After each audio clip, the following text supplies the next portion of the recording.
Hai semua, hari ini saya mau berbagi tentang cara mendapatkan data historis daripada indeks sektoral saham di Indonesia. Jadi sebagaimana diketahui, tahun 2021 itu indeks memposisikan ulang indeks-indeks sektoral yang ada. Jadi dulu juga ada sektor energi, pertambangan, tapi karena perkembangan, perusahaan-perusahaannya juga kadang-kadang mengubah bisnisnya, dan kemudian ada yang baru seperti teknologi dan kesehatan. Jadi Bursa Efek Indonesia mereka mengeluarkan indeks yang baru. Jadi total ada 11 ya, industri, konsumen primer, konsumen non primer, kalau di Inggrisnya non cyclical sama cyclical ya. Jadi untuk gambaran kalau kayak gudang garam, HMSP itu masuk non primer. Kemudian kesehatan, health, kemudian keuangan, finance, properti, teknologi ini yang baru, infrastruktur, transportasi dan logistik, trans, energi juga dikategorikan ulang. Kemudian ada barang baku. Ya, jadi dengan pengelompokan ini, menurut saya lebih mencerminkan kondisi yang sebenarnya. Nah, bagaimana cara saya mendapatkan data historisnya? Tersedianya sejak kapan? Dan apakah saham-sahamnya bisa saya lihat di mana? Gitu ya. Nah, ada dua website yang bisa coba Bapak Ibu explore. Yang pertama adalah websitenya Bursa Efek Indonesia.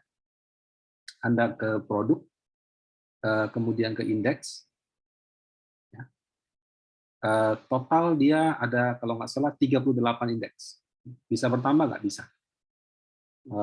Indeks tadi yang saya katakan tadi itu ada di sini, nomor 228 ke atas, gitu ya. Ini klasifikasi subsektoral, gitu. Sektor dan subsektor. Keterangannya Bapak Ibu klik ini nanti ada keterangan lebih lengkapnya. Kenapa ini masuk sini, kenapa itu masuk situ, kodenya apa, subsektornya apa, gitu ya. Nah, kalau saya mau mendapatkan data historisnya, contoh misalnya IDX Energi, Anda ke investing.com, mesti bikin akunnya dulu, ya, tapi free.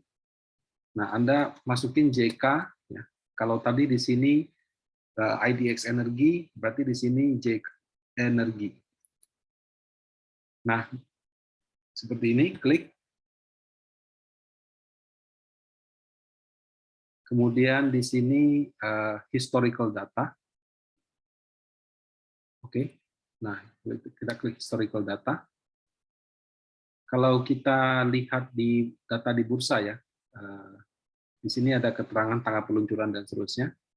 Indeks-indeks yang tadi saya sebut itu tanggal peluncurannya 25 Januari 2021. Walaupun dia hitungnya dari 13 Juli 2018, tapi itu dari 25 Januari. Nah, setahu saya tersedianya juga dari 25 Januari. Jadi sebelum ini tidak ada. Makanya di sini kita pilih misalnya ya tanggalnya di historical data. Kemudian saya ganti tanggalnya. Misalnya saya pilih dari 2019. Apply. Nah, dia paling lama cuma sampai 26 Januari 2021. Jadi data sebelumnya tidak tersedia. Ya, tapi nggak apa-apa, lumayan ini bisa menjadi referensi Bapak Ibu. Nah, kalau mau cari sektor yang lain, misalnya kesehatan gitu ya, kita ganti lagi JK Health. Nah, kita klik.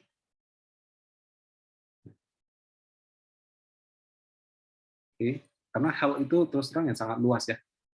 Ada farmasi, ada rumah sakit, ada juga mungkin pabrik obat gitu. Nah, yang mana kan? Historical datanya kalau diklik. Nah, ini kayak tadi ya, dalam bentuk Excel. Kita bisa download. Ya. Kemudian kalau misalkan saya mau tahu saham-saham apa ya Pak yang masuk dalam indeks health ini, tinggal klik komponen. Website asing memang iklannya banyak ya, jadi sorry, jadi agak lagi. Nah, kalau kita klik komponen, nah di sini ada Bunda Medik, Daria Varia, Indofarma, Itamara Noraya, ya, Jamu juga masuk ya, Kedoya Adria ini kalau nggak salah rumah sakit. Metro Health ini rumah sakit, Mitra Keluarga ini rumah sakit. Nah, kalau Piridam Pharma ini farmasi gitu. Ya, jadi cukup banyak saham-saham sektor kesehatan di Indonesia. Nah, kalau tadi sekali lagi saya butuh historical datanya, saya tinggal klik, kemudian saya pilih tanggal dan saya download sesuai kebutuhan. File ini di-download dalam bentuk CSV, sebagaimana yang kita bahas ya. Kalau Yahoo kan open, high, low, close. Kalau dia itu price, open, high, low. Jadi kayaknya price ini adalah harga penutupannya. Ya. Jadi harga penutupannya. Jadi yang kita gunakan itu adalah harga yang ini. Kalau misalnya Anda ingin melakukan perbandingan analisa dan sebagainya. Nah, demikian untuk indeks sektoral. Ya, jadi Anda bisa bereksperimen sendiri, misalnya untuk indeks sektoral seperti apa yang akan bagus, atau secara historical ke belakangnya seperti apa. Demikian dari saya, semoga bermanfaat dan semoga Bapak Ibu dalam kondisi sehat selalu. Terima kasih.